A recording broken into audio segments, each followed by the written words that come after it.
अध्यक्ष महोदय, जब रामलला की प्राण प्रतिष्ठा की बात आई तो किसी ने कहा बिना कलश के प्राण प्रतिष्ठा कैसे होगी, किसी ने कहा बिना कलश के प्राण प्रतिष्ठा कैसे होगी, किसी ने कहा जब चुनाव ही प्राण हो तो सोचो कौन सी प्रतिष्ठा दांव पे लगी होगी।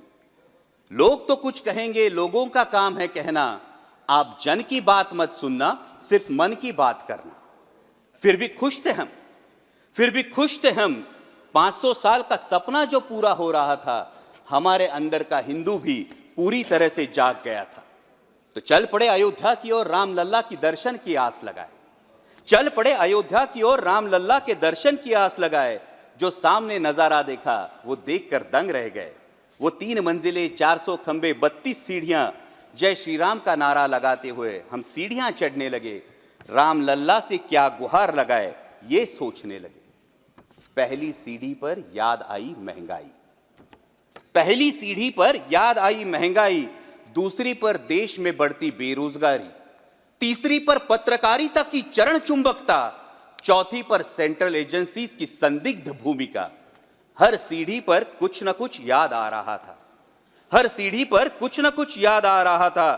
कहीं 15 लाख का जुमला, कहीं किसानों का आक्रोश था, कहीं महिला कुश्तीगिरों की वेदना थी, कहीं सालाना 2 करोड़ रोजगारों का वादा था, कहीं बढ़ती सांप्रदायिकता थी, तो कहीं चुनिंदा पूंजीपतियों पर मेहरबान हमारी सरकार का चेहरा था।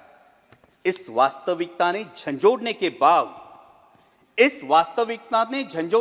बाद भी हम अंधभक्तों की तरह चलते गए। होश तो तब संभाला जब रामलला के दर्शन हुए। हमें नतमस्तक देख रामलला मुस्कुराते हुए बोले, हमें नतमस्तक देख रामलला मुस्कुराते हुए बोले, मैं कल भी था, आज भी हूं, कल भी रहूंगा। जितना इस मंदिर में हूं उतना ही तुम्हारे मन में रहूंगा। लेकिन याद रखना हमेशा मैंने त्रेता युग में रामराज जलाया था, तुम कलियुग में जीते हो जहां संविधान ने गणराज जलाया है। धर्म समाज का किनारा जरूर है, धर्म समाज का किनारा जरूर है, लेकिन देश एक बहती धारा है। किनारे को धारा के बीच में लाया तो प्रवाह अड़ जाता है, प्रगति के पथ से हट जाता है। इसलिए धर्म का ठेकेदार नहीं, पहरेदार बनना चाहिए।